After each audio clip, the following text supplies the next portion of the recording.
comme tu peux voir, je viens de faire la vidange de la X. Voilà, donc là, fais pas attention au bidon, je suis vraiment pas emmerdé avec les huiles. Il y a trois huiles différentes. Il y a Eagle, il y a de la Carrefour et il y a de la Shell qui est dedans. J'ai vraiment repris tous les bidons qui me restaient. Du coup, bah, je me retrouve avec un mélange de trois huiles. C'est les mêmes indices de viscosité, donc 10W40 dedans. Je viens de mettre 3 litres de sang. Et là, je suis en train de faire tomber toute l'huile du bidon dans le moteur au prix de l'huile maintenant. Comment ça a augmenté aussi. Ça va, c'était des bidons qui me restaient en stock. D'ailleurs, je m'en souvenais même plus que j'avais encore autant de bidons. Hein. Du coup, regarde, je vais te faire voir. Donc, il y a le bidon là, qui est là. Il y a un bidon que j'ai jeté, le Carrefour. Voilà les bidons qui me restent encore. Voilà, tu vois. Donc, un pour la moto. Là, c'est ce que j'ai utilisé pour le trafic. Si j'aurais su, j'aurais repris un bidon qui est là. Donc, il y a celui-ci. Hein, il y a le mélange de ça. Ça, c'est le prochain vidange pour le C5, c'est pour le diesel. Là, il me semble que c'est tout véhicule, essence diesel, et le petit bidon, c'est pour moteur de temps, moto, entre autres. Voiture de temps, ça n'existe tout simplement plus. Voilà. Donc là, donc j'en ai profité, j'ai fait la vidange, j'ai pas changé le filtre, on changera plus de la prochaine vidange. Donc j'ai avancé les vidanges, hein, bien sûr, comme je tourne maintenant à l'éthanol, au pur éthanol. Donc j'ai fait 6000 km, ouais, j'ai fait 6000 km pur éthanol. Du coup, 6000 km pur, l'ancienne huile, du coup, bah, celle que je viens de vidanger, à la 9500 km, c'est préconisé tous les 12 500 km pour changer l'huile. Mais comme on tourne à l'éthanol et comme l'huile qui est dans le moteur n'est pas fait pour aller avec de l'éthanol, comme elle ne va pas se diluer ou se dissoudre avec l'huile, ce qui va se passer, c'est que je vais avoir l'éthanol, enfin l'éthanol, il va pas avoir d'éthanol, si, il va avoir de l'éthanol au-dessus et l'huile va être en dessous, comme ils vont pas se mélanger. Pourquoi je te dis ça? C'est parce qu'en fait, l'huile moteur et l'éthanol ne se mélangent pas. Si tu prends de l'essence et de l'huile moteur, tu les mets ensemble et tu les mélanges, ils vont se mélanger. Voilà. Donc ce qui fait que à chaque premier démarrage, au lieu d'aspirer de l'huile, bah, j'aspire l'éthanol et ensuite l'huile. Voilà. Donc j'abaisse les vidanges parce que si je ferais 12 500, il y aurait à chaque démarrage, à chaque fois que je roule, il y aurait toujours un pourcentage en plus d'éthanol qui passerait dans l'huile. Voilà, on retrouve à peu près, si tu reçois 100% d'éthanol, on retrouve à peu près 7% d'éthanol dans le carter d'huile, comparé à 3% d'essence dans un carter d'huile. Voilà. Du coup, bah là je suis reparti, là je suis bon, j'ai reçu bon pour 9500 bornes, donc j'ai fait vidange moteur. Et bon, fais pas attention, hein, c'est vidange de boîte. Voilà. Donc ça va être nettoyé bien sûr. Voilà. Puis de toute façon, c'est chez moi. Actuellement, là, je suis chez moi. Même si je suis dans la rue, il n'y a pas de mur, je suis chez moi. Donc je suis dans mes droits. Donc j'ai vidangé du coup la boîte. Alors la boîte, j'ai fait 15 000. Bah, c'est simple, depuis la dernière vidéo. Donc je te mets pas. De toute façon, je vous mets pas de vidéo. Voilà, c'est un peu une vlog là. Donc, pourquoi je fais pas de vidéo? Parce que je les ai déjà faites. Donc, si tu veux aller les voir, ils vont s'afficher dans l'écran. Donc, la boîte, depuis la dernière fois que j'ai fait la vidange de la boîte, et ben là, je viens de refaire. Alors, j'ai retrouvé de l'émail sur les aimants de vis, vis de vidange. Du coup, là, j'ai pas remis la même huile. La dernière fois, j'avais mis bah, c'est simple, c'est 2 litres d'huile dans le carter d'huile. J'avais mis de la Shell SAE 80W. Si je me souviens bien, c'était un bidon rouge. Là, j'ai actuellement de la Champion. Donc, Life Expansion, voilà, extension. C'est de la 80W90 GL5. Je les prends en 5 litres parce qu'il va me servir aussi pour le fourgon. Donc une prochaine vidéo à voir. Donc C'est l'huile là que je viens de mettre dans le moteur, enfin dans le moteur, dans la boîte de vitesse. Et d'ailleurs l'huile de la boîte de vitesse, elle commençait à noircir. Donc elle était encore claire, mais elle était entre le noir et le clair. Voilà, on va dire qu'elle était grisée. En tout cas, il y avait des particules de métal dedans. Donc après, c'est moi aussi. Des fois, t'es crevé, t'es passes mal ta boîte, tu fais craquer chez vitesse. Enfin, même pas craquer. Ouais, si tu les fais couiner, tu les fais craquer. Bah voilà, c'est ce qui arrive. Donc j'ai retrouvé beaucoup d'émail dans l'huile de boîte. Et d'ailleurs, ce qui est préconisé dans le RTA et chez PSA, huile de boîte, tu la changes jamais, ça reste à vie. Donc en gros, tu la changes à chaque fois que tu fais un embrayage, ou alors tu la changes tout simplement jamais. Mais c'est pas possible. Déjà, je me rappelle que moi, quand je l'ai fait, la voiture, elle avait 83 000 km quand je l'ai acheté. Donc je l'ai fait peu de temps après l'avoir acheté, l'huile de boîte.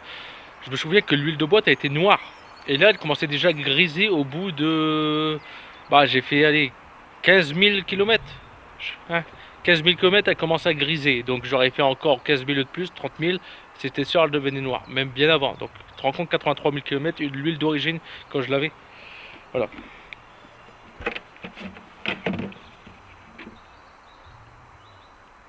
Là, on va aller jusqu'au bout. Hein. Donc là, je viens de remettre 3 litres, 3 litres 2. Voilà. Donc il faut que je redétourne le moteur. Je crois que je l'avais dit. Je l'ai vu de... J'avais regardé, j'ai resserré la culasse. Et j'ai mal resserré le culbuteur, le couvercle de culbuteur. Donc du coup, il y aura plein d'huile en dessous au niveau du moteur. C'est pas énorme. Mais le moteur, du coup, on dirait qu'il a fait un joint de culasse ou qu'il se feinte. Voilà. Bon, donc il y a un mélange de ça. Voilà. Voilà. J'aurais pu très bien le mettre à la poubelle jaune, mais comme tu vois, j'ai la bidon dessus. Et c'était. Là, je ne possède qu'une main pour pouvoir ouvrir le couvercle, donc c'était plus simple sur la poubelle verte. Donc, sur ce, la petite vidange, on va regarder si c'est bien correct. Maintenant, je vais encore attendre un peu pour dire que vraiment l'huile elle se dépose jusqu'au fond du carter pour être bon. Donc là, je l'ai mis sur une chandelle. Donc je suis pas encore tout à fait bon. Je suis comme ça avec la voiture. J'ai l'arrière qui plonge, l'avant qui monte. Mais je suis pratiquement droit. De toute façon, c'est 3 litres, 3 litres 5 d'huile. J'ai pas changé le filtre à huile. Et il faut rajouter normalement 0,250 millilitres. Donc j'ai mis 2 litres, j'ai mis 3 litres 2. Donc normalement je suis juste bien. Au pire, je referai le complément avec l'autre. Donc voilà, c'était une petite vidéo sympathique. Donc on se retrouvera dans une autre vidéo. Il faut que je change maintenant. Il faut que je change les bougies. Je les ai pas là. La voiture commence à avoir des signes de faiblesse maintenant quand je roule. C'est-à-dire que là par exemple, là on a encore une fois un début d'été. On a encore une fois un début d'été catastrophique. Un coup il fait chaud, un coup il fait 20 degrés, un coup il fait moins 2 degrés. Du coup, là je suis encore sur des bougies Bosch Super 4. Alors j'aime bien, c'est que j'ai voulu les acheter. Mais toutes les bougies, c'est tous des Super 4 et la longueur est toute différente. Donc je vais remettre des bougies normales à une électrode. Là c'est à 4 électrodes. Bougie Bosch Super 4. Du coup, on refera une autre vidéo pour ceux qui veulent savoir exactement. Donc 4 bougies à changer. Et il me semble que j'ai un problème sur une des bougies du cylindre 4 parce que la dernière fois que j'ai fait ça, je crois que la bougie elle s'est mise de travers et je pense que j'ai peut-être foiré le filetage de la bougie. Voilà. Donc le petit problème que j'ai au démarrage, c'est simple, c'est que voilà, comme ce matin, je roulais sur 100 mètres, la voiture elle s'est coupée. Elle s'est coupée à l'arrêt. Le ralenti il a commencé à baisser en régime et elle s'est coupée. Voilà. Du coup on va regarder, je vais refaire une vidéo là-dessus sur les bougies, puis on va contrôler aussi les électrodes. Les électrodes, savoir s'ils sont bons, si je tourne pauvre, trop riche ou non. Voilà, donc on va contrôler, donc on va revoir, je vais ressortir un livre pour regarder exactement la couleur d'électrode. Mais bon après ça veut pu dire vraiment grand chose. Parce que avant on se basait aux couleurs d'électrode parce qu'il y avait du plomb dans les essences. Sauf que moi je tourne pas l'essence, je tourne à l'éthanol, donc c'est encore autre chose. Voilà, donc on se retrouve dans une autre vidéo pour les bougies. Et puis je ferai peut-être aussi en même temps la modification comme j'avais dit pour l'éthanol pour le démarrer au gaz, soit par l'aile, ce qui est plus simple, donc je refouterai un tube carré là, ou soit par ici. Mais là c'est un peu plus chiant parce que j'ai pas trop la place, tu vois. Faudrait que je passe là, que je passe un coude pour repartir là-dedans. Et j'ai pas trop envie de découper ça pour pas qu'on me dise, par exemple, au contrôle technique, que j'ai modifié la structure. Tu vois. Après, je pourrais faire un coude qui repart de là, qui part dans le capot. Et dans le capot, bah, je le découpe, je viens foutre une prise d'air, mais le problème avec ça, c'est que je risque d'avoir de l'eau qui va venir s'infiltrer dans le filtre à air. Et ça va pas être bon. De l'eau avec s'il y a de l'eau qui passe dans les cylindres, surtout que l'eau elle est pas compressible, ça va me péter le moteur, ça va plier les bielles, tout simplement. Voilà. Bon, niveau huile. Ouais, ah ouais, donc quand j'ai vidangé, donc l'huile était noire, mais elle était pas noire, tu vois. Elle était la Eagle, la couleur d'huile de la Eagle, elle est rouge. Du coup, bah l'huile était encore rouge, enfin le filet d'huile à la fin, lui était rouge, je voyais à travers. Donc du coup, l'éthanol, pour ce cas, normalement, pollue moins. Après, le moteur, il n'est pas vu non plus. Hein. Le moteur, il n'y a que 105 000 km, donc il n'est pas vieux non plus. Donc niveau des segments, c'est bon. Après, peut-être que moi je fais une usure prématurée des segments, parce que comme je tape des pointes compteur maximum, donc le moteur il peut s'user un peu plus vite, voilà. Mais pour le moment tout va bien, à part les petites mésaventures, mais ça c'est dû aux bougies, c'est sûr et certain. Niveau huile, tu vois, on est correct. Hop, on est tout en haut. Il aurait peut-être fallu que je suis un peu en dessous, mais là on est correct. Donc en gros, quand je vais mettre en route le moteur, ça va bien se remélanger dans la pompe, tout ça, et là on est correct. De toute façon, je laisse comme ça, de toute façon, j'ai pas le choix de laisser comme ça. Voilà. Puis il faut pas oublier aussi, c'est pas la sonde d'origine. Comme tu peux voir, c'est un bouchon de liège. Bon, elle est bonne, mais la sonde, elle vient d'un 106. Et quand j'avais... même pas, elle vient du ZX. Elle vient du ZX. Non, bah non.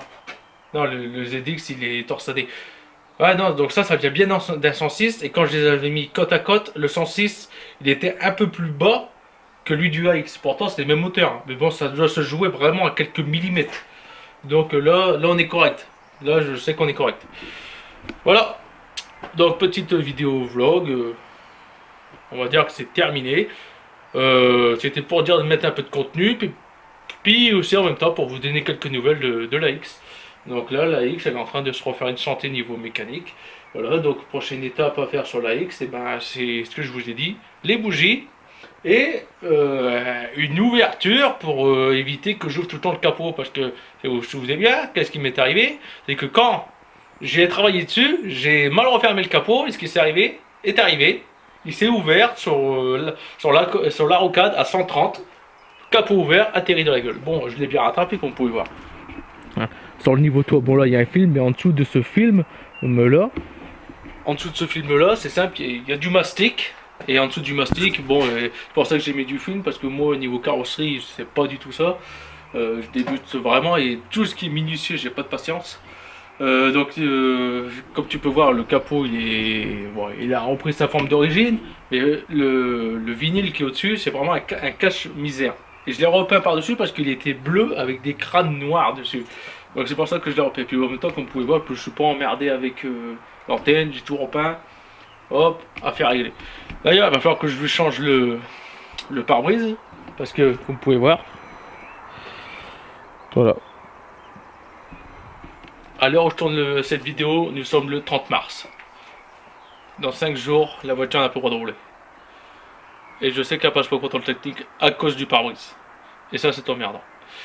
Heureusement, j'étais à la casse il y a récemment. Ils ont viré toute la X. Sauf celle où j'ai retiré le pare-brise, qui est là. Et ils en ont rajouté une nouvelle. Donc il reste 2 AX. Mais sur les deux, j'ai qu'une chance. J'ai qu'un pare-brise. Et c'est une AX modèle 3. le pare-brise n'est pas vieux, et la voiture, le compteur il affiché 120 000 km. Donc ça va être ce pare-brise, si je le casse pas, qui va tenir sur la X. Voilà. Je vous ferai peut-être une vidéo là-dessus aussi sur le pare-brise, ou alors j'essaierai peut-être de soudoyer le contrôleur technique pour le pare-brise. Je vais essayer de la passer comme ça. S'il me dit allez, c'est cadeau pour le pare-brise, tant mieux. Moi, tant mieux. Moi, ça me fait économiser 50 balles. Parce que c'est 50 balles un pare-brise à la casse, si je le casse pas. Voilà. Donc voilà. Donc on se retrouve prochaine vidéo. Donc là, ce que je vais faire, c'est que je vais m'occuper maintenant du fourgon. Donc ça, pareil, tu verras dans une autre vidéo. Peut-être pas maintenant. Je vais m'occuper du fourgon pour la vidange de bois. Donc ça sera le sujet d'une vidéo sur le fourgon de vidange de boîte de vitesse. D'ailleurs, je vais regarder en même temps la couleur de l'huile. Hein, depuis 99, il n'y a pas tourné. Il y a 135 000 km. Je suis pas sûr que l'huile soit encore toute fraîche. Mais il y a une chose que je suis sûr, c'est que l'embrayage et l'huile, ça doit être celle d'origine. Et j'espère que l'embrayage n'est pas mort, ou la boîte de vitesse, parce que du coup il va falloir que ce que je vais faire dans l'autre truc, dans l'autre vidéo, ça n'aura servi à rien. Allez, abonne-toi, on se retrouve plus tard. Ciao.